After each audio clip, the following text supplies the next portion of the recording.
2013년 개봉돼서 공전의 히트를 기록했을 뿐만 아니라 많은 평론가들로부터 찬사를 받은 영화 작품으로 송광호라는 배우가 주연을 한 관상이라는 작품이 있습니다.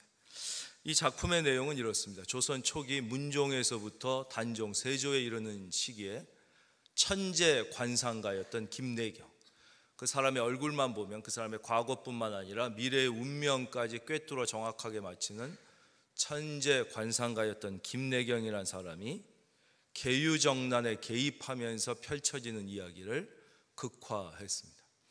그래서 이 영화 때문에 유명해진 유행어가 있습니다. 이정재라는 배우가 수양대군 세조 역을 했는데 그 사람이 나오면서 내가 왕이 될 상인가 뭐 이렇게 얘기해서 CF로도 나오고 그랬습니다. 여러분은 어떻게 생각하십니까? 과연 인간의 운명은 결정돼 있는 것일까요? 인간의 팔자는 바꿀 수 있는 것일까요?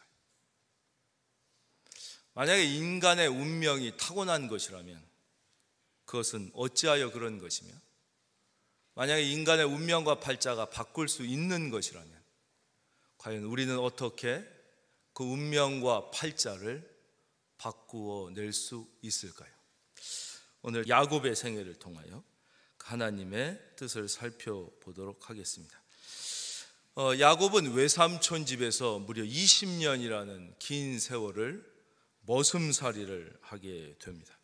그러나 그렇게 오랜 시간 죽도록 고생한 끝에 그는 큰 복을 받아서 엄청난 부자가 돼서 마침내 꿈에도 그리던 고향으로 돌아오게 됩니다. 그게 이제 10절의 내용인데요. 32장 10절.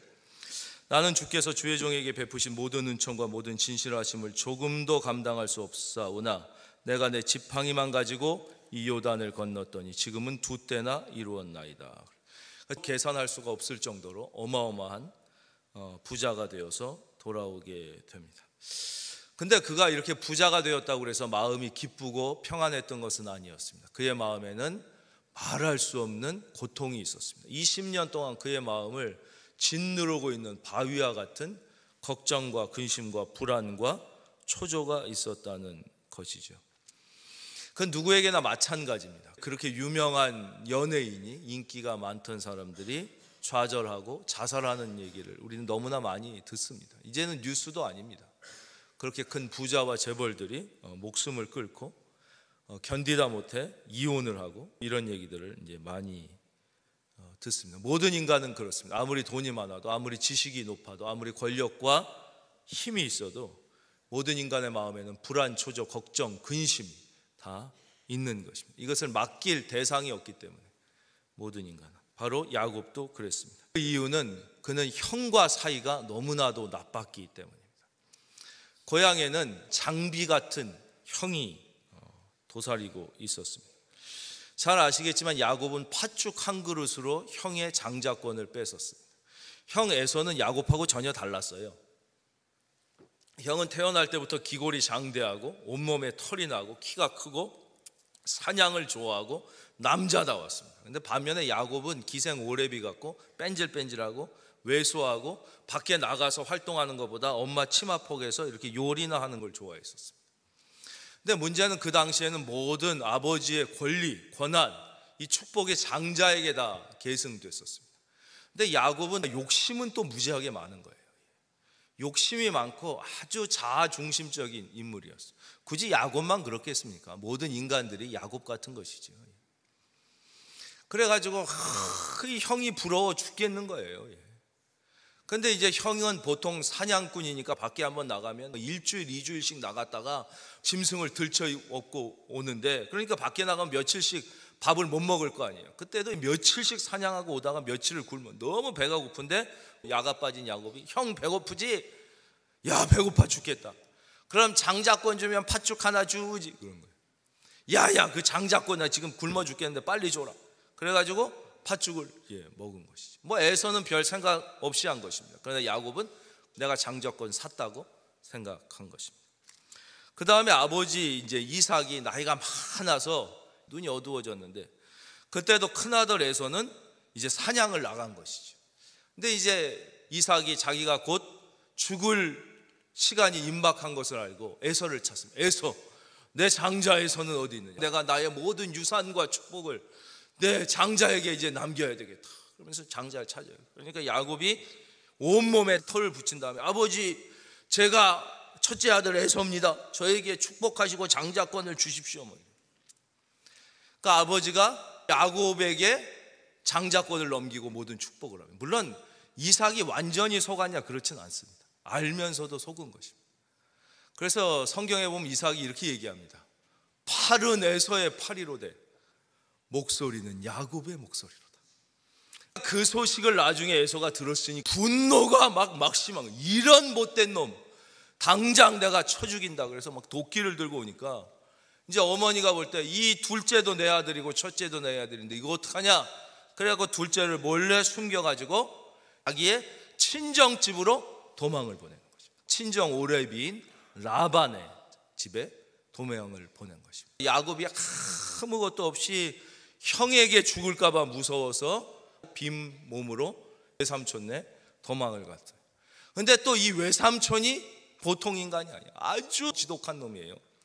20년 동안 이 야곱을 죽도록 부려먹습니다. 죽도록 부려먹고는 마지막에 우리로 치면 퇴직금을 조금 주려고 온갖 방법을 다 씁니다. 어떻게 하면 퇴직금을 조금 줄까 막 온갖 방법을 다 쓰다가 야곱이 지혜를 써가지고 이제 20년 고생한 끝에 어마어마한 부자가 돼가지고 돌아오게 되는 거예요. 그러나 이게 20년이 지났다고 해서 그 마음의 분노와 상처가 없어졌느냐 하면 그렇지 않거든요.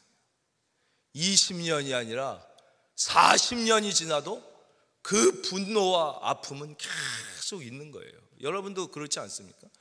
좀 아직 나이가 젊으신 분들은 한 10년 지나면 그게 없어질 거라고 생각하지만 인생이 그렇지 않습니다. 저희 어머니는 지금 결혼한 지 55년이 지나셨는데도 아직도 무슨 서운한 일만 있으면 니네 애비가 결혼 첫날 밤 나를 굶겼다, 그 얘기를 아직도 하시죠. 55년이 지나 결혼 첫날 밤 밥을 안 사주고 나를 굶겼다, 그 얘기.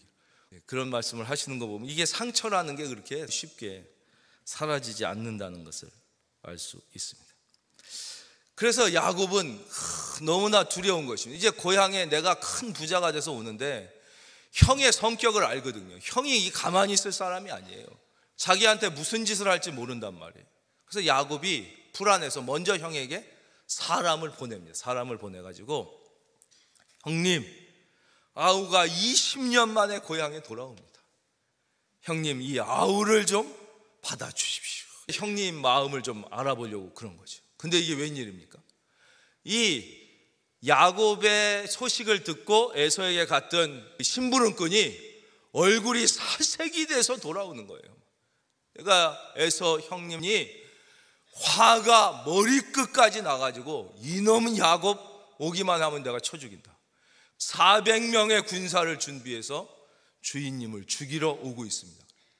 이거 야곱의 입장에서 보면 형님만 해도 당해낼 자간이 없는데 400명의 군대를 이끌러 오면 자기부터 처자식까지 다 죽는 거예요. 이건 뭐 아무 소용이 없어지는 거예요. 여기에서 야곱은 완전히 이제 질린 거예요. 이제 큰일 났다, 난리 났다. 어떻게 하면 이 형님의 마음을 좀 되돌릴 수가 있을까? 그래가지고 형님에게 좀 선물을 줘가지고 형의 마음을 좀 돌려봤으면 좋겠다, 이런 생각을 해가지고 이제 뇌물 공세를 하게 됩니다. 그 이야기가 32장 13절 이하에 있는데 제가 좀 읽어드리겠습니다. 야곱이 거기서 밤을 지새고 이제 무서워가지고 가지를 못하는 거예요. 그 소유 중에서 형 에서를 위하여 예물을 택하니 암 염소가 200이요 순 염소가 20이요 암양이 200이요 순양이 20이요 전나는 낙타 30과 그 새끼요 암소가 40이요 황소가 10이요 암나귀가 20이요 그 새끼 나귀가 10이라. 뭐 어마어마한 이 선물을 형님한테 보내요. 형님, 이렇게 다 형님한테 드릴 테니까 좀 살려주십시오. 좀 살려주십시오. 그리고는 또 말하기를 20절, 이것을 한번 소리내서 성도님들이 다 같이 읽어주시면 좋겠습니다. 20절 화면 보고 시작.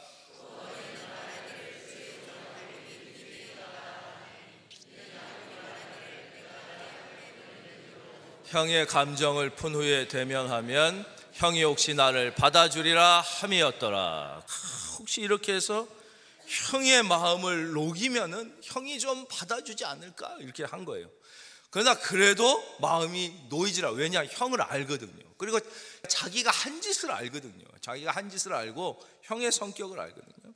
도저히 마음이 놓이지 않은 거예요. 그래서 그는 하나님 앞에 간절히 부르짖습니다. 그 11절에 나옵니다. 내가 주께 간구하오니 내 형의 손에서 에서의 손에서 나를 건져내시옵소서. 내가 그를 두려워하면 그가 와서 나와 내 처자들을 칠까 겁이 나기 때문이니이다. 우리가 이렇게 부르짖는 기도를 간구라고 그럽니다. 간구. 물론 이제 기도 안에 간구와 보통 기도가 다 포함되는데, 조금 나누면 기도는 일상적인 대화예요. 부부 간에도 그렇고 연인 간에도 그렇고 대화가 없으면 관계가 단절되고 심각한 위기가 오는 것입니다. 일상적인 대화가 있어야 돼요. 꼭 무슨 용건이 있어서 대화를 한다, 그건 이미 관계가 깨진 거예요. 부부끼리 아무 용건이 없어도 자꾸 얘기를 하는 게 좋은 거지, 돈 내라, 생활비 줘, 밥 차려, 이런 얘기만 하면 이미 관계가 깨진 거예요. 부모 자식도 마찬가지예요. 우리 하나님과 우리와의 관계도 어떤 용건이 있을 때만 얘기하는 게 아니에요. 늘 사귐의 대화가 있어야 되고, 이게 이제 기도예요. 그러나 때때로 우리는 반드시 목적을 가지고 부르짖어야 되는 기도가 있어요. 그것을 간구라고 그러는 거예요. 이건 뭐냐면 반드시 응답을 받아야 되는 목적이 있는 기도예요. 예를 들면 이런 것이죠. 어떤 병에 걸렸을 때 반드시 고침을 받아야만 하는 분명한 목적이 있는 기도가 있어요. 여러분, 하나님께 부르짖으십시오. 그러면 하나님이 여러분을 치료해 주시는 것입니다. 어떤 인생의 위기에 직면했을 때 우리는 하나님 앞에 부르짖는 것이죠. 예레미야 33장 3절, 너는 내게 부르짖으라. 내가 내게 응답하겠고 내가 알지 못하는 크고 비밀한 일을 내게 보이리라. 그러죠. 부르짖는 기도가 꼭 필요한 거예요. 이스라엘 백성이 이제 적과 꿀이 흐르는 땅으로 나아가는 거예요. 우리가 예수 믿는 거랑 똑같다 그랬잖아요. 우리가 예수님을 믿고 이제 애굽의 종된 인생에서 해방돼서 천국으로 가기까지의 삶이 광야의 삶이라고 했어요. 근데 앞에 홍해가 가로막혀 있고 뒤에는 애굽 군대가 죽이려고 쳐들어올 때, 이제 이스라엘 백성이 볼 때는 진퇴양난이에요. 앞에 가면 물에 빠져 죽고 뒤로 가자니 세계 최강의 애굽 군대들의 칼에 찔려 죽게 됐을 때, 그때 모세가 하나님 앞에 손을 들어 기도하니까 인간으로서는 길이 없는 거예요. 그래서 사람들이 포기하고 좌절하는 거예요. 그러나 하나님께는 길이 있어요. 그것을 성경은 너희가 알지 못하는 크고 비밀한 일이라고 하는 거예요. 하나님의 길, 바로 홍해의 지하 터널을 뚫을 계획을 하나님은 갖고 계셨던 것이, 인간은 상상도 못하는 것이. 그래서 홍해를 갈라 마른 땅처럼 이스라엘 백성을 건너게 하시고, 또 애국 군대는 그 물에 빠져서 다 죽게 해 주신 것이죠. 여러분, 하나님 앞에 부르짖으면 인간에게는 길이 없을지라도 하나님께는 길이 있음을 믿을지어다. 우리는 반드시 좌절하지 말고 포기하지 말고 부르짖어야 돼요. 부르짖었는데도 안심이 안 돼요. 그래서 어떻게 하냐? 여기에 이제 야곱의 인간적인 특징이 그대로 나타나게 됩니다. 22절입니다. 밤에 일어나 두 아내와 두 여종과 11아들을 인도하여 야복 나루를 건널세 그들을 인도하여 시내를 건너가게 하며 그의 소유도 건너가게 하고, 24절, 야곱은 홀로 남습니다. 이게 뭐냐면요, 우리는 한강이 있듯이 거기는 야복 강이라는 강이 있는 거예요. 지금은 다리를 건너가지만 옛날엔 다리가 없으니까 나루터에서 배를 가고 건너간단 말이에요. 우리가 한강을 건너가면 강북 도성에 들어가듯이 야복강을 건너가면 이제 자기 고향에 들어가는데, 도저히 불안해서 갈 수가 없으니까 자기의 처자식들을 먼저 보내는 거예요. 왜냐? 형이 마음을 안 풀고 선물을 받았어도 자기를 죽일 거면 자기를 죽이기 전에 앞에 있는 처자식을 먼저 죽일 거거든요. 그럼 처자식이 죽는 걸 보고 자기는 어떻게 해요? 처자식은 죽든 말든 나는 도망가겠다는 거예요. 이게 야곱이에요. 야곱이 이런 인간이에요. 이런 인간을 좀 품이 있는 말로 뭐라 그러냐? 자아가 강한 인간이라고 그러는 거예요. 심리학적 용어로, 정신의학적 용어로 자아가 강하다 그런 거고, 우리말로 못돼 처먹은 놈이라고 그러는 거예요. 자아가 강하다는 게 그거예요. 자기밖에 모른다 이거예요. 이기적인 인간, 이게 자아가 강하다 그러는 거예요. 옛날 어른들이 하는 말, 집비 몰라, 집비 몰라. 정말 그런 인간이 있는 거예요. 아니, 내가 살아야 처자식도 있지. 나 죽고 나서 처자식이 무슨 상관이냐, 이런 인간들이 있어요. 일단 내가 살고 봐야지. 그게 야곱이에요. 야곱. 진짜 인간도 아닌 놈 같지만 우리 모두의 마음에도 어느 정도 그런 이기심이 있다는 거예요. 그래서 인간의 그 이기적인 모습, 처자식만 건너 보내고 상황을 살피고 있는데 갑자기 무슨 일이 생겼냐? 한밤중에 난데없이 어떤 사람이 나타나게 되는 것이다. 24절 같이 읽어보겠습니다. 시작. 어떤 사람이 날이 새도록 야곱과 씨름하다가, 난데없이 어떤 사람이 나타나서 야곱과 씨름을 하는데, 근데 우리나라 씨름을 생각하면 안 돼요. 일본 씨름을 생각해요. 스모. 우리나라 씨름은 넘어뜨리는 거, 일본 씨름은 뭐예요? 밀어내는 거잖아요. 밀어내는 거예요. 야, 이 자식아 건너가라, 그러고 미는 거예요. 아니, 처자식이 건너갔는데 너만 살겠다고 남는 게 네가 인간이냐? 죽어도 같이 죽고 살아도 같이 살아야지, 건너가라, 계속 미는 거예요. 계속 누군가 나타나서. 그래, 야곱은 내가 살아야지, 나는 죽어도 못 간다고 막 버티는 거예요. 이 사람은 계속 건너가라고 밀고, 야곱은 나는 죽어도 못 건너간다고 하고, 이런 거를 밤새도록 했다는 거예요. 밤새도록 야곱이 죽어도 나는 못 건너간다고 그랬어요. 바로 이게 우리의 모습이라는 거예요. 우리가 예수 믿고도 하나님 앞에 죽어도 나는 이거는 포기하지 못한다. 나는 내 인생에 있어서, 내 자녀의 인생에 있어서 죽어도 이거는 포기하지 못한다. 내 계획 이거는 포기하지 못한다는 거예요. 내 자아는 포기하지 못한다는 거예요. 우리는 그래서 야곱을 통해서 나를 보는 거예요. 죽어도 포기하지 못하는 무언가가 있는 것이죠. 밤새도록 막 밀고 막 이러는 거예요.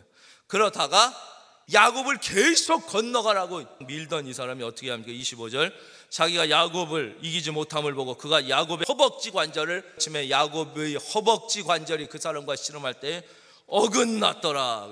야곱의 허벅지 관절이 팡 하고 부러져서 야곱이 다리를 절게 됐습니다. 이게 무슨 뜻입니까? 야곱의 모든 계획이 다 무너지게 된 것이죠. 야곱의 계획이 뭐예요? 딱 보고 있다가 이제 형이 와서 자기 처자식을 죽이면 빨리 도망가겠다는 거잖아요. 근데 지금 다리가 부러졌어. 형이 이제 처자식을 죽였어. 자기가 다리가 부러졌는데 어떻게 도망가? 도망갈 수가 있어? 웃지도 않으시네. 웃으라고 막. 도망갈 수가 없잖아요. 지금 다리가 부서졌는데. 그쵸? 자기는 지금 도망가려고 여기 있는 건데 다리가 부러졌으니 도망갈 수가 없게 된 것이, 자기의 모든 인간적 계획이 다 무너졌다는 것이. 저는 오늘 이 예배를 드릴 때 여러분들이 가지고 있는 모든 여러분 인생의 계획과 여러분의 자녀를 위한 계획이 무너지는 은혜가 있을지어다.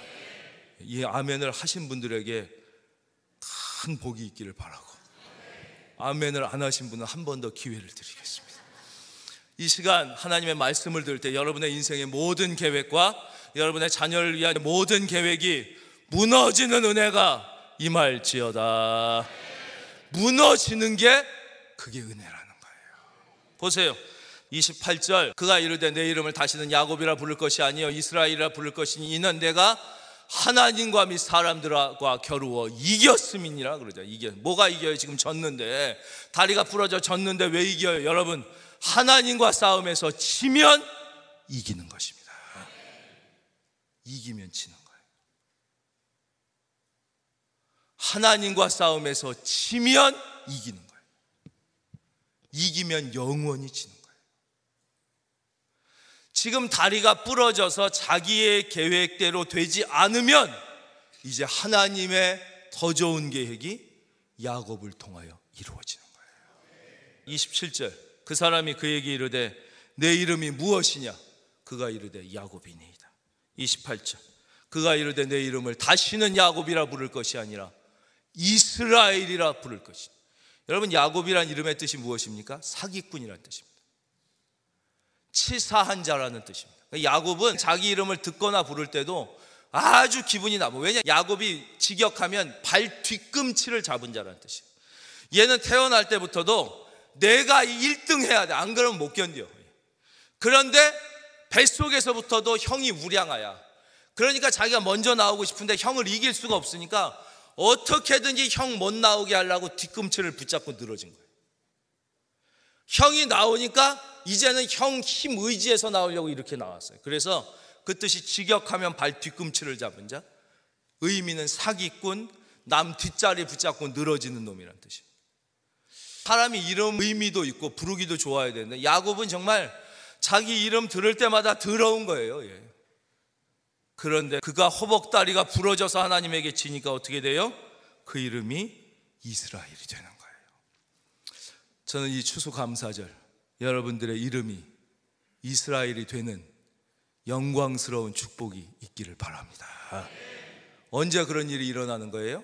허벅지가 부러져야 되는 거예요. 하나님과 싸움에서 져야 되는 것이. 그럼 이 사람은 누구십니까? 이 사람은 예수님입니다.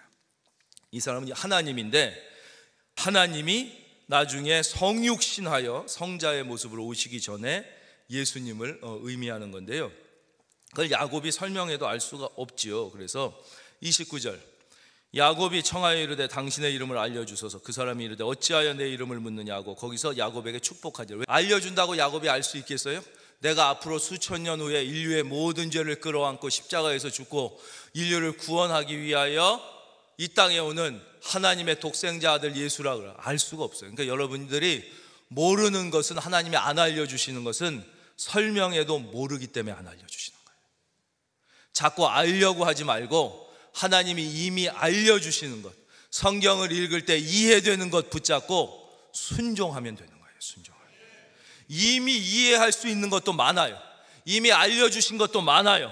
그것만 순종해도 우리의 삶에 어마어마한 능력이 나타나는데 그거는 안 하고 이해 안 된다고 자꾸 이해 안 되는 것만 물어보는데 그거 설명한다고 알 수 있나요? 블랙홀도 설명하면 모르는 게 우리인데 이때 야곱에게 하나님 설명한다고 알 수가 없어요. 이분이 하나님입니다. 그래서 30절에 보면 성경은 우리에게 말씀하시죠. 그러므로 야곱이 그곳의 이름을 브니엘이라 하였으니 그가 이르기를 내가 하나님과 대면하여. 사람의 모습으로 나타난 그분이 하나님인데 어떤 하나님이냐? 야곱에게 새 생명을 주시고 새 이름을 주시는, 인류를 새롭게 하시기 위하여 오시는 예수님이 이때 나타나 보여주신 것입니다. 내가 하나님과 대면하여 보았으나 내 생명이 보존되었다 함이더라. 오늘 마지막 말씀을 다 함께 읽고 오늘 말씀을 맺도록 하겠습니다. 32장 31절 다 함께 고개를 들어 소리내어 읽겠습니다. 시작. 그가 브니엘을 지날 때 해가 돋았고 그의 허벅다리로 말미암았죠. 드디어 야곱이 이스라엘이 되어 그가 다리를 절룩거리며 브니엘을 지날 때 그의 인생에 태양이 솟아올랐습니다. 여러분의 인생에 어두움이 거쳐야 되는 것입니다. 여러분의 인생에 태양이 솟아오르기를 바랍니다. 언제 우리의 인생에 어두움이 거치고 태양이 솟아오를 수 있는 것입니까? 하나님한테 져야 되는 것입니다. 하나님 앞에 나의 계획과 인간적 욕심이 무너지고 하나님 앞에 나의 허벅다리가 부러져서 내가 하나님 앞에 항복할 때, 그때 우리는 야곱에서 이스라엘이 되며 우리 인생의 어려움, 어두움, 근심과 불안과 초조와 두려움의 어두움은 비로소 사라지고 여러분의 인생과 여러분의 자녀의 인생에 태양은 떠오르게, 여러분들의 인생과 자녀의 인생에 태양이 떠오르는 복 있는 추수감사절이 되시기를 주님의 이름으로 축원합니다.